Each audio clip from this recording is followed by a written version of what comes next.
So to complement the Oxford interview video, I ask you guys to submit your questions and your concerns about the Oxford interview, and this is the consequence of all of those comments. The next question is, can I run through the details for a Skype interview for international students? Yes I can. So for a Skype interview, you have to go to a venue that is allowed to host examinations. This is just to ensure you don't have someone hiding underneath the chair where you're sitting and whispering answers to you. And also the people in that venue will check that you don't have any other devices hidden over your body that are also feeding you answers while making you more intelligent than you actually are. You'll most likely have about 2 interviews, one at the college that you applied and one potentially at another college. The interviews usually take 30 minutes and it's a Skype interview, so you're going to be using Skype. So at the venue you're at, someone set up your Skype session, and in Oxford there is a student for each college who sets up that Skype interview, who's volunteering to make sure if there are any technical hiccups they will fix them and also try and prevent them and make sure that your interview runs as smoothly as possible. That is pretty much it for the Skype interviews. The real benefit of coming to the college is because you get a feel for the space, particularly say like going to Magdalen, because it's a pretty big space and it's quite a grand environment to be in,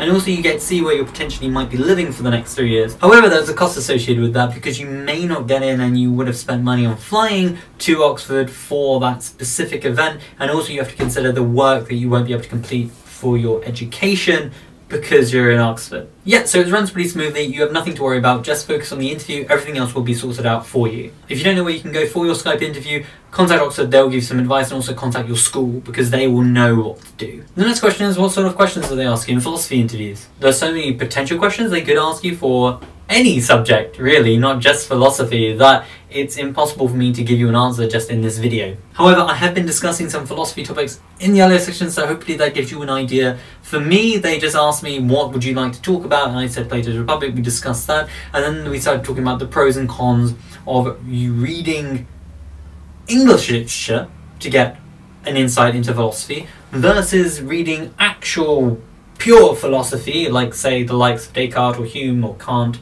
and what the disadvantages and advantages there were of both. They would just ask you questions that make you think. I like this question. If the opportunity arises during the interview to show off your personality and your sense of humour, do you take it? You shouldn't go in with the intention of cracking loads of jokes to hopefully stand out, because they are far more interested in your mind rather than your ability to, like, you know, share knock punchlines. My advice here is just be human, do what is appropriate if you are sitting with your teacher in a one-on-one environment. If you do make some sort of nervous joke, they appreciate everyone is nervous, so like, don't judge yourself for having made a joke, just chill, answer the questions, and it will be over very, very soon.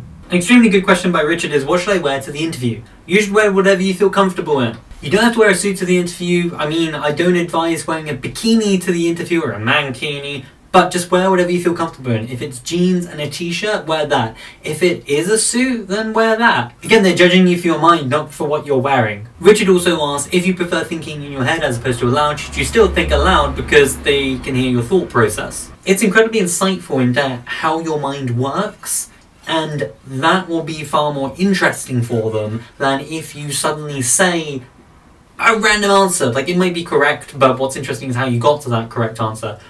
And also, if you just said a random answer, then you may have just memorized the answer. That being said, just do whatever is easiest for you to think. If you do think in your head, they will ask you, why do you think that is the answer, or how did you arrive at that conclusion? And then they will assess your method of thinking.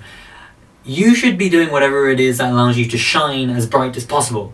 So you can completely ignore me, just do that. Little Stuff is asked, to what extent shall I memorize all the content in the books that I mentioned that I've read? As I mentioned before, the key thing is just know the arguments that are made, the key arguments, and also know the key tools that you could use to solve, say, mathematical problems or science problems, particularly if you've said that you found them fascinating, because they might be like, what exactly did you find fascinating about that? Or, okay, so you said that this argument was bad, well, what did you understand by his argument? And also, why did you think it was bad? Again, you don't have to know every single word, you just need to be able to talk about it. So know it to the extent that you can talk about it and criticize it, and also be challenged about what it is that you think. The other question is, shall I relearn all of my AAS and GCSEs? I think your time could be better spent just reviewing your personal statement, debating through arguments that you've made and points you've made and ways of criticizing texts that you've mentioned in your head, and solving mathematical problems or solving more science problems, or just reading around your subject more, just so you can get better at vocalizing your thoughts about a problem. Regurgitating information from your GCSE and AS levels probably won't help you very much.